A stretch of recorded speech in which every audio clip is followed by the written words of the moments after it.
The Scouse accent, one of the most difficult but also one of the most intriguing accents from the UK for many learners of English. And today we're going to find out how much do you understand when someone's using the Scouse accent. The way this video works is we're going to watch the video, see how much you understand. Then we're going to dissect the video. We're going to look at pronunciation. We're going to look at a little bit of grammar. We're going to look also at vocabulary and learn some things together so we can understand more when listening to various types of media. Let's get into the video. Try to put words to that game. Liverpool were amazing. Bosh, amazing, sick, great, fantastic.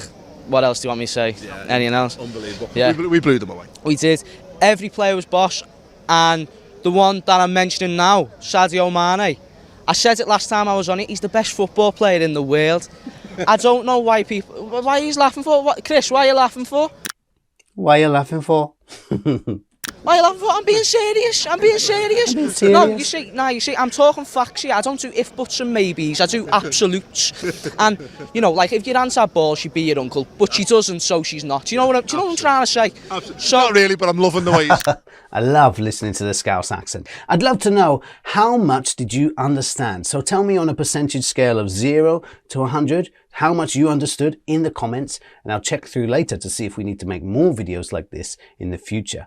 But now let's delve in and find some new things from this video. Try to put words to that game. Liverpool were amazing. So immediately from the first second we hear a slight difference for those of you who are used to hearing the RP accent, like newsreader speech in the UK. So let's have a look at that first word. Also he says the word word. We're going to hear this sound instead of which you might be used to. Word. Weird word. Very different, yeah. So you've got to be on the watch out for these small differences because they can help you hear normal words but just being said in a slightly different way. We'll also hear the sound later on through this video. Can you spot it? Bosh, amazing, sick, great, fantastic. Bosh! What a great word already. But can you guess what it means from the context? He says, bosh, sick, fantastic, great. Now, there's one word that confuses it out of those 4 words there, and that's the word sick. We think sick as being sick, literally. In this case, sick means great. So now we know that. We've got bosh, sick, fantastic, great. Sick and bosh, similar meanings. Both are a positive adjective to describe the thing they're talking about, usually great or fantastic. But let's also take a look at the pronunciation of the words sick and fantastic. Both of these words, sick, fantastic, this sound at the end, sick, fantastic, fantastic. Something that you must learn about the Scouse accent is this sound, because you'll hear it a lot and you'll be very confused when you hear it because you'll be like, I never heard that sound used in English before. So it's a key one to learn. What else do you want me to say? Yeah, anything else? Unbelievable. Yeah. We blew them away. We did. Every player was bosh. We blew them away? Surely not. Of course, it doesn't mean that. It means that you defeat someone completely and entirely. They have no chance to actually win against you because you're playing so well, especially in this case, which is football. This can be applied to many things, though. It doesn't just have to be applied to sports. I've heard it being used in cases of negotiations. Like, did you get a good deal? We blew them away. We managed to get the best deal that was possible.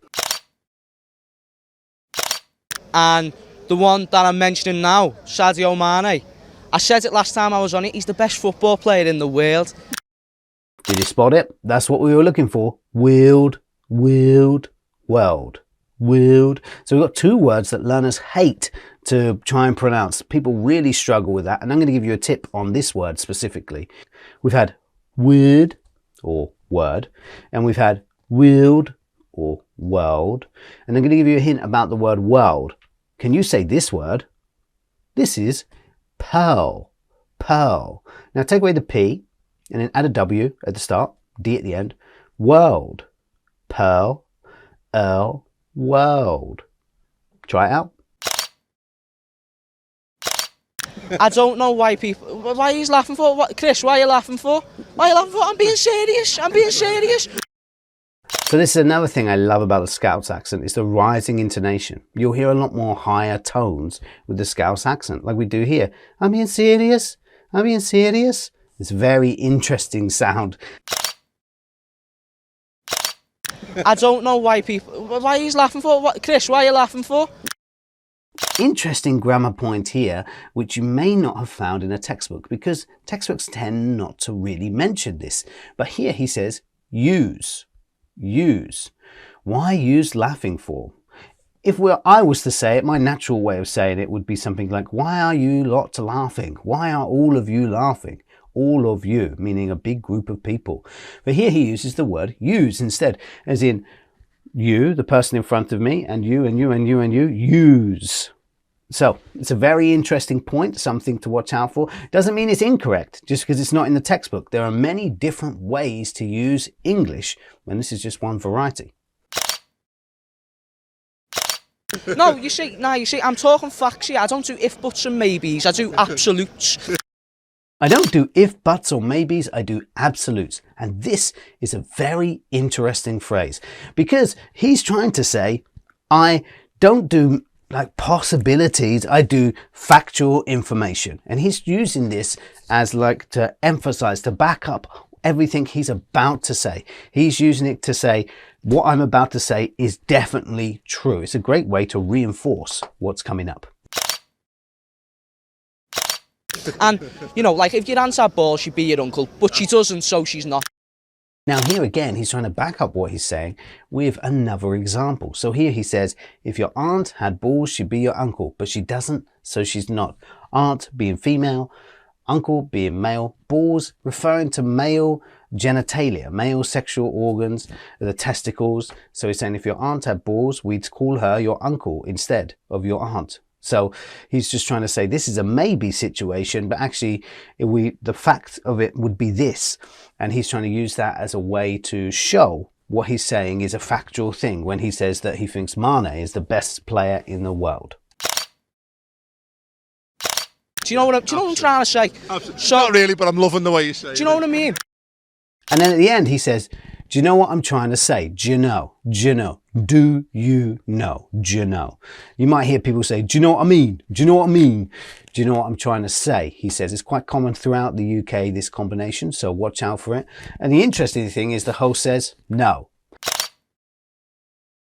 So that shows that even natives don't understand other natives completely at the time when they're speaking. So I want you to take that as motivation, because just because you didn't understand something doesn't mean everyone in the room understood. Now be sure to check out this video if you want to learn more about British accents and dialects.